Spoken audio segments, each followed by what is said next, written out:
Hello, hello. Good morning po sa ating lahat mga idol. Nandito na naman po ako ngayon sa aming garahe kasi nandito rin po ang bahay ng kalapati ng aking anak. Nagsipasok na po kasi silang lahat sa eskwelahan. Ako na naman po ang naiwan kaya hindi niya napakain ang kanyang alaga. Ako na naman ang magpapakain. Ganyan po talaga mga idol pag nanay. Laging pag naiwan ang mga gawain, pati sa bahay, pag umalis po sila, sabog talaga ang bahay. Kalat-kalat talaga, kaya pagkatapos ko po dyan, nagpakain. Ang linis na naman tayo ng bahay, mga lods. Yan po talaga, araw-araw ko lang kasi naiiwan dito sa amin. Pumapasok rin po kasi si Mister sa trabaho. Yan, hintayin ko lang pong bumaba dyan ang mga kalapati na anak ko, nasa bubong po kasi. Nanggalan ko lang muna ng mga hinog na dahon ng aking mga tanim na talong habang naghihintay sa mga kalapati ng aking anak. Ang tatagal nilang bumaba. Yun po mga idol. Shout out po sa inyong lahat. Magandang araw ng Lunes po sa ating lahat mga lods. Yan rin po ang aking aso. Pag nagbukas ka pa lang po ng pinto, hindi talaga yung magpapaiwan. Lagi sa akin nakasunod yan. Dami po kasi namin mga alaga mga idol. Mga may aso, pusa, manok, kalapate. Mahilig rin po kasi talaga kami mag-alaga. Yan po. Pero pinakamarami talaga ang mga alagang manok ng mister ko. Ayan, hintay-hintay lang po tayo dyan mga idol. Tagal bumaba ng aking mga kalapate. Ang dami ko pang gagawin. Ayan po. Napakabilis ng panahon mga lods. Parang kakalinggo pa lang po, Lunes na naman. Tapos pag linggo na naman. Kung pumasok na talaga ang bare months. Talagang ang bilis-bilis na ng araw. Kaya kung po pwede lang po, magawa mo lahat ng trabaho sa isang araw eh. Maubos mo talaga. Kaso minsan hindi rin po talaga nauubos, paulit-ulit lang sa araw-araw. Ayan, ako. Nalagyan ko na po yan mga idol ng pagkain. Hintayin na lang yan silang pumasok. Bukas naman po ang kanilang kulungan. Pinapakawalan lang ng aking anak. Paano-ano lang sila, pa isa-isa papasok. Ikot-ikot lang po muna ako dyan sa aking halamanan. Ayan mga lods. Thank you po sa panonood nyo palagi ng aking mga video mga idol. Sa mga silent viewers po, sa mga subscriber ko po at mga kaibigan na nasa ibang bansa po, magandang araw po sa inyo.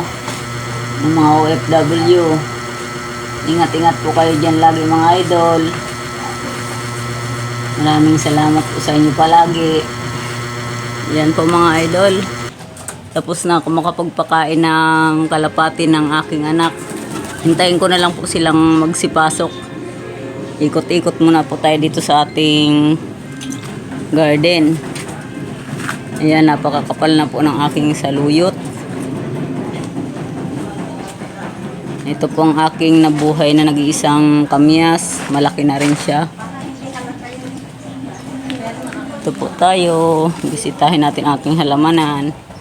Ayan po, may nabuhay na tayong alugbati dyan. Dami pong bulaklak ng aking mga sili ngayon. At napakaganda na rin po ng aking sibuyas at bawang. Ayan po ang aking ginger. Ayan po ang aking mga ibang tanim. Malaki na rin po ang kamatis ko. Sana mamunga sila. Ayan po ang aking kalamansi. Ang aking iba't ibang klase ng sili po. Ingat kayo. Ayan po ang aking mga bell pepper. Ganda kahit napakaliit ng puno. Ang daming bunga. Ay, chili finger po pala yan. Ito po ang aking bell pepper. Ayan po, ang dami nilang bunga. Itanim po ako dito ng tanglad. Nabuhay na po siya, ilang araw pa lang yan. Ang akin pong mga talong, alam niya naman po, napakasipag mamunga, may bunga na naman. Kuha ko lang ng isang araw. Ilang araw lang po, anihin na naman natin yan. Ayan po, wala yan sawang namumunga. May bell pepper din po ako dito sa baba. At yung tinanim ko pong papaya, kung natatandaan nyo, ayan, 1 buwan po. Ang laki na niya. Dami na ng dahon. Ayan, dito po sa kabila, mayroon din tayong isang puno ng chili finger. Pero nakabitin lang po yan sa napakalito. Pero ang dami niyang bunga. Yan po mga idol. Dito po tayo. At ayan na po ang mga kalapati ng aking anak. Pumasok na sila, kumakain na. Ito po ang aking mga ibang talong mga idol. Ang liliit ng puno. Pero dami po talagang bunga. Ito po bagong tanim ko lang po rin to. 1 buwan pa lang siya. Talong na bilog. May bunga na po. Andito po sa kabila. Ayan. Ganda po talaga magtanim ng talong mga idol kasi napakabilis nilang mamunga. Ayan po. Haba. Ayan po sa taas. Wala po talaga silang sawa. Ang dami pa rin pong bulaklak mga lods. Ayan, napakarami pong bulaklak. Ito po, bagong tanim ko rin yan na sili. Marami na rin bulaklak. Ibang sili po yan. Hanggang dito po sa dulo, mayroon pa yung mga bulaklak at bunga. Ito po yung Taiwan chili. Yan. Maganda na po siya. Ang dami niyang bulaklak. Dito po sa ilalim. Ayan, yung siling labuyo po talaga yan. Ayan po ang mga kalapati ng aking anak. Pinakain ko kasi pumasok na po silang lahat sa eskwelahan. Pati mister ko pumasok na rin sa trabaho. Kaya ako lang na naman po natira dito mag-isa. Ayan. Meron po ako dito mga lods na talong. Nabali lang po yung sanga niyan. 1 buwan pa lang. Tinusok ko lang siya. Pwede rin po pala yun. Tinusok ko lang po to eh. Ngayon ayan po may mga bulaklak na siya. May nauna po na po itong bulaklak. Hindi lang siya natuloy. Pero mayroon na po ulit siyang bagong bulaklak. Ayan po. Nabubuhay rin po pala yung mga sanga lang pag tinutusok. Diyan ko lang rin po sa tabi ng puno niya. Tinusok yung nabaling sanga. Nabuhay rin. Ayan po, nagliliparan ng kalabati ng aking anak. Tapos na po siguro silang kumain.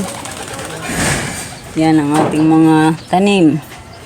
Dito po pala sa kabila may isa pa akong puno ng bilog na talong. Ayan, may bunga rin po siya. Yan, shoutout po sa inyong lahat mga idol. Sa mga silent viewers po.